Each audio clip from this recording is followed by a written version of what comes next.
আখাউড়ায় যৌথ বাহিনীর অভিযানে মাদক ও নগদ টাকা সহ এক পরিবারের ৫ জন গ্রেফতার। বিস্তারিত সংবাদে স্বাগত জানাচ্ছি আমি ইতি আক্তার। ব্রাহ্মণবাড়িয়া নিউজ, সত্য প্রকাশে আপোষহীন। ব্রাহ্মণবাড়িয়ার আখাউড়ায় যৌথ বাহিনীর অভিযানে ৩৫০০ পিস ইয়াবা ট্যাবলেট, ৬০০ পিস ট্যাপেন ট্যাডল নামক নেশা জাতীয় মাদকদ্রব্য ট্যাবলেট, ২টি ল্যাপটপ, ৩১টি মোবাইল, ৮টি পাওয়ার ব্যাংক, ৬টি সিসি ক্যামেরা ও বাংলাদেশি নগদ ২১,১০০ টাকা সহ একই পরিবারের ৫ জন আসামি গ্রেফতার করা হয়।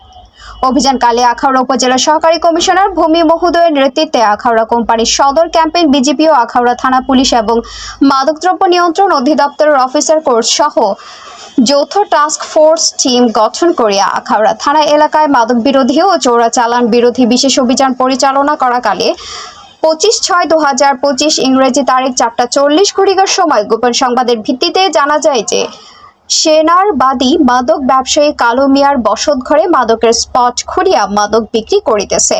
প্রাপ্ত সংবাদের প্রেক্ষিতে সহকারী কমিশনার ভূমির নেতৃত্বে টাস্ক টিমের অফিসার ফোর্স সহ ২৫/৬/২০২৫ ইংরেজি তারিখ ৫টা ৫ ঘটিকা হইতে ৬টা ৩০ ঘটিকার সময় আখাউড়া থানাধীন ৩ নং মুগরা ইউপিস্থ সেনারবাদী কালু মিয়ার টিনের বসতঘরের সামনে পৌঁছিয়া দরজার ভেতর থেকে বন্ধ পাইয়া সঙ্গীয় টিমের মাধ্যমে উক্ত বসতঘরে দরজা খোলার জন্য টোকা দিলে আসামিরা পুলিশ, বিজিপি ও যৌথ টাস্ক ফোর্সের উপস্থিতি টের পাইয়া তাহাদের হেফাজতে থাকা বিভিন্ন অবৈধ মালামাল বসতঘরের পশ্চিম পাশের রুমের খাটের উপরে ফেলে রেখে পাশের রুমের দরজা খুলে পালানোর চেষ্টাকালে সঙ্গীয় টিমের সহায়তায় ইদন মিয়া ২৫, পিতা জাহের মিয়া, মাতা শামসুন নাহার, মুর্শেদ মিয়া ৩২, পিতা জাহের মিয়া, মাতা শামসুন নাহার, মোহাম্মদ জনি মিয়া ২২, পিতা মোহাম্মদ ফারুক মিয়া, মাতা জাকিয়া বেগম, স্বপ্না বেগম ২৮, স্বামী কালো মিয়া, আইমন আক্তার ২১, পিতা জাহের মিয়া, মাতা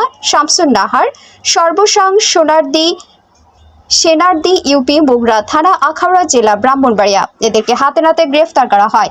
পরবর্তীতে কালো মিয়া চীনের বসতঘরের পশ্চিম পাশের রুম তল্লাশি করিয়া মাদকদ্রব্য ৩৫০০ পিস ইয়াবা ট্যাবলেট, ৬০০ পিস ট্যাপেন ট্যাডল নামক নেশাজাতীয় মাদকদ্রব্য ট্যাবলেট, ২টি ল্যাপটপ, ৩১টি মোবাইল, ৮টি পাওয়ার ব্যাংক, ৬টি সিসি ক্যামেরা ও বাংলাদেশি নগদ ২১,১০০ টাকা সাক্ষীদের উপস্থিতিতে জব্দ তালিকা মূল্যে জব্দ করা হয়। গ্রেফতারকৃত আসামির বিরুদ্ধে মাদক মামলা রুজু করে আদালতে প্রেরণ করা হয়েছে। রাকেশ কুমার ঘোষ, আখাউড়া ব্রাহ্মণবাড়িয়া প্রতিনিধির পাঠানো তথ্য ভিডিও চিত্রে news desk, vision Brahmanbaria TV news. ব্রাহ্মণবাড়িয়ার সকল সংবাদ সবার আগে পেতে ভিশন ব্রাহ্মণবাড়িয়া টিভি চ্যানেলটি লাইক, কমেন্ট, শেয়ার করার অনুরোধ রইল। ধন্যবাদ।